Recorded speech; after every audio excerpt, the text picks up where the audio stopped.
Good day, YouTubers, and thank you for tuning in to today's toy review. And today we're going to be taking a look at 3 flip-up products. And my crockies, I feel like I've just done 3 toy reviews, or actually 3 videos in a row, which is actually quite strange, considering that I was filming a cat eating 5 strips of bacon, being bombarded by a couple of foxes. And speaking of bombarding, we've got a train crash. That's not what we all want to see in this video. Strangely, somehow I feel like I've done like over 1,000 videos, which is quite the achievement. And I'll try and hold that train up, see how they go. Oh no, I think that's going to be a tussle between the 2 trains. See, I just stopped this red one here because this one's quite very meany like in a sense, because that thing just literally goes faster than the other train, which is actually meant to be designed after the Shinkansen bullet train. Right, I'm going to be heading for a bit of doom. No. Right, let's start the toy review before these trains cause a bit of confusion and delay. Right, over at this part of the video. Oh my goodness, and I've got saliva on my tablet screen. Oh man, I might as well just jump cut. And because there's not much space here, I'm actually going to be taking a look at these 2 toys here first. And strangely enough, the toy review era is straightforward getting noisy because we've got trains starting to come for a bit of anarchy, of course. First toy review we're going to take a look at is a flip-up origami, £20. What? Bar-headed goose, goldfish pond, stopover 12-pack. Costs about £20. Aren't these birds meant to be vegetarian? Because why is that goldfish smiling? Why the hell is that fish smiling here? Ain't that meant to be more petrified? I've got more goldfish here. I don't know why. There's the back. Although you can get like larger goldfish, which is somehow quite amazing. I love the way it's been painted, you know. It looks quite simplistic, although it's missing the black lines and stuff. Yeah, quite a very interesting set though. But it's not really one of the best. But let's take what we've got and see how much value they've got in that set. Oh man, out it comes. And it's quite rare to have these geese because I normally tend to straightforward think of them as quite exotic. And yes, I am correct, they are exotic species. I think at Cannon Hill Park in Birmingham, we often tend to have one of them, which is quite somehow unusual. But here is one of them. This is a bar-headed goose. Strangely enough, they are one of the world's highest flying birds. Yeah, they can travel up across the Himalayas for a duration of 17 hours. Quite amazing, about 24,000 feet. Blimey, that's almost like, you know, almost half the elevation altitude of that of a commercial jet airliner. Right, lovely little birds. But I've noticed there's some sort of differences here. The bars are actually straightforward aligned to each other compared with older models. There's no black tip detailing here, unlike the older models. But they're all designed very similarly wise. I mean, why ho-hum? It's somehow quite nice to have this species because it is somehow quite rare. The brown in this one here is a bit lighter in this model here. Again, it does vary in whatever model you've got, and also the brown and the grey are a little bit more subtle, somehow I think. And this one's got a bit of a bent beak. How weird is that? Yeah, this is actually quite a nice rendition of the bird that I'm just handling there, and it's actually quite somehow nice. The eyes are quite small though, but I actually don't think it's that bad because it makes it quite somehow more realistic. Although I think, yeah, maybe it's a little bit malformed. It looks a little bit, to me, a little bit deformed, but nevertheless, that's just what I opinionate on. It is quite a nice bird, and the way it's somehow been nicely detailed, of course. And apart from the geese, we've also got some lily pads, but there's no frogs here, so why even bother? We've actually just got some very... Oh no! Okay, I think I did not notice that train was just gonna crash. Yeah, that was very stupid of me. Right, I'm gonna straightforward. Yeah, I got the train in the opposite direction. Yep, and I'm gonna stop this red beast right here. You meanie little thing. Strangely enough, let's go back to the toy review. We've just got interrupted by a couple of train crashes and whatnot. But hopefully it won't be that bad after all though. Oh, it's coming. I need to go ahead and start this beast. Off it goes. Oh no! Oh no! Oh no! Oh, looks like it was a head-to-head collision. That wasn't meant to happen. Let's just straightforward put it this way here, and I might as well just go ahead and stop this thing. Right, let me just go ahead and pass to the other train. Okay, I'm just gonna reroll that beast, and right, off we go. Yep, off the two go. Thank goodness. Don't want the toy view to be completely ruined by the insanity of those two trains right here. Right, let's go back to where I was viewing. Okay, apart from the lily pads, we've also got some goldfish right here. They're not really one of the best. Strangely enough, they look quite... Yeah, obviously they're not really that gold, since why they're called goldfish. If only they had a bit of yellow in it, a lift of yellow in it, it would actually make it much more realistic. But nevertheless, they are showing signs that they are orange, with red fins on the top. Quite simplistically stereotypical for goldfish, isn't it? Very, very nice. But of course, yes, even though there's no frogs in this toy, place it where it's called, it's actually quite nice.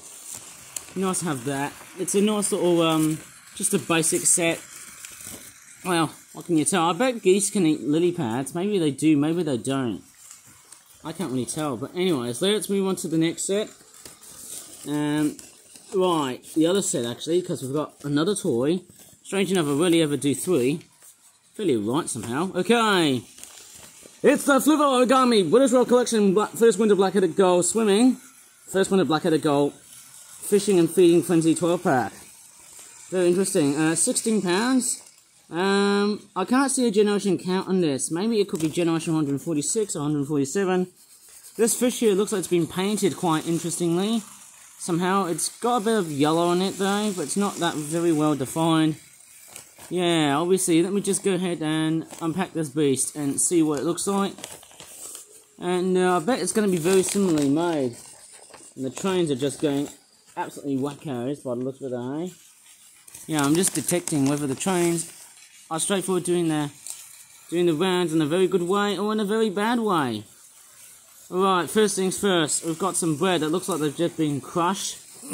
Yeah, a bit strange, they all look very jammy and a bit crushed up. Yeah, them breads here, they don't really look like they're having a good time. They're just straightforward, they look crushed. Like, they literally got crushed. That is somehow really sad to see, hey? That's somehow not really good. Apart from that, what else do we have? This one right here, that's also very much a nice, it's a nice piece of bread, but I think unfortunately it's been crushed. Like, that's the one aspect, I feel like I should straightforward be very mindful whenever I'm making things like toys. And I think when they're dried out, I think it's probably because they're filled up with watercolour, so my only advice is that if I'm painting something out of watercolour, my best advice is probably dry them up first before put them back on packaging. Right, okay, so once again I've got more goldfishes here. They're just the same critter. I feel like I've just been making lots and lots of goldfish. You know, the only thing I might be also making is probably clownfish. That could sum up as a nice thing. Although the face looks a little bit, looks like it's a bit burnt up on that one. Looks like it's been out of the works, I guess. It must have been cooked up somehow. And of course, we've got some black-headed gulls, of course, first winter ones, because, you know, that's what they all look like. Oh, a bit of an error here. The black has straightforward caught up on the wingtips. Obviously, the wingtip black has made it onto the body, which does not make any sense. Looks like it's got a bit of oil on the back. This one here has got a bit of a faintish. There's not much brown here. What else can I tell? Oh, I see. The beak is a little bit bended. I don't know. I'm pretty sure it might have to do with watercolor. I have to say it has to do with watercolor. Like, if it's watercolor, well, I have to really control it like next time, because obviously when it gets wet, it makes the whole thing as it's like damaged and stuff. Same with this one here. There's the black beak tip, as you can definitely tell. And yeah, strangely enough, they all look very much similar. As I'm just detecting. I don't know. They just look very much the same. I've seen them far too many times. Like, there's just absolutely too many of these guys. You know, I'm really surprised that not really surprised at all. Just the same birds over and over and over again. Maybe I need to do something a bit different compared to these guys here. They're just everywhere. Right. I'm gonna repack them beasties, and I'm gonna now straightforward move on swiftly into another product, and it actually is quite a silly sort of day outside, and mind you, I'm actually having a lot of fun doing them toy reviews. Excellent stuff. Excellent and fantastic stuff, actually. Right, now tell you what, September has actually been a very good month for toy reviews. Very, very good. Whoa! That train just nearly collided. That was a near collision. I just didn't see that one coming somehow. I'm just detecting if there's any trains just straightforward. Who knows? I just hate to see a collision coming up. Right, oh no. I think we're going to have a bit of a train crash right here. Oh. Yep. Yep, that's what I just said. I think I was careless. I just did not see that coming. Get back on the flipping rails. Right, no carpet because I don't want any fluff and dust and cotton and hair caught up on the trains and stuff. Oh no, I think I have to send that train. No, it's not doing it. Right, it's just pushing it back. Right, I'm going to pick this thing up and I'm going to put it back on the rails. Alright, I'm just going to put it straight over here. I'm just going to... Right, oh, it's just uncoupled itself. Okay, that's not very good, right. Okay, let's go. And I'm going to stop this red beast. There you go. Stop right here. Okay, you can continue, because the track is straightforward, already set like that. Okay, let's see how it goes. I just hope that this video is performing way beyond well. And I think things aren't going well, actually, because apparently we've got this red beast we have to deal with. Okay, I'll just stop that thing before it attacks the other train. And it's one of these things, so you just never know what's going to happen, isn't it? It's one of these things, like... Okay, oh no. Oh, head-to-head collision, that is just weird. I'm going to straightforward, let this one go first. And I'm going to straightforward re-rail that guy. Again, I'm doing the same exact thing as in the beginning of that part of the video. Right, let's see how it goes. Okay, the red one straightforward. Yep, straightforward, making its merry rounds. And I'm going to stop this beast, because, yeah, here it comes. Right, let's see if it's going to corner around the backside. Nope, not today. Whoa! At least everything's going smooth somehow. Both trains are running nicely, so yes, there's no automobiles at this part here, because, hey, it's just trains, but hey, I've got an airplane to review. Well, moving right along, do you remember I showed you this Flip Flap Airlines Malaysia 2024 plane that I just made in the first place? Quite interesting, it was actually quite one of the first planes that I've made so far. Pretty good, isn't it? Well, guess what? I've actually made... Oh my goodness me, I'm coming around there. Ooh, oh, crash land, of course, yes. Guess what? I've actually made another Boeing 787 Dreamliner plane that I've just made. I've actually made this one right here. This one's actually kind of like... Oh no. Oh dear, that wasn't meant to happen, eh? Oh, it's taken over the wings. Right, you did see what that plane was. I'm going to straightforward... how do you say it? Re-roll the white plane at the foreground. But hey! Oh no! What is with toy reviews these days? It's not looking good so far. I think what I might do... Strange enough, I think the brightness has been turned off somehow. Oh no, that's not good. I might have to try and retreat. What the heck is going on with this toy wheel train just flying around and stuff? Okay, so moving on to planes. So yes, that there is of course a new Boeing 787 Dreamliner. It's not by Flip Flap Airlines. It's kind of like a rip-off of Qatar Airways, isn't it? Because of the colours and also the Oryx logo on the tail. Looks quite cool, doesn't it? And it's somehow quite a nice looking plane, and it looks kind of similar, but I think we've got some slightly different designs on that plane, and that's actually very remarkable. It's probably on the same sort of design as the other plane that I just reviewed on the background, of course. But let me take a look and show you some very significant differences between this one here versus the other plane. It's quite amazing that both of these planes look identical, but what are the differences? I'll straightforward have a look as this video progresses. Okay, yes, I'm having a look at this plane right here, and this, again, another train crash. So, right, obviously we've got the Oryx tail on the back, nice looking antelope-like thing on the back of the plane. Looks very Middle Eastern, doesn't it, though, because it's from Qatar, isn't it? It's like a rip-off of Qatar Airways, isn't it? And I just said it earlier on, and it's got the big word of Oryx on it, because that's what this plane is meant to be like. It's got like blue eyes. It's actually quite a nice rendition of the 787 Dreamliner, although to me it looks more like a 777, a smaller 777.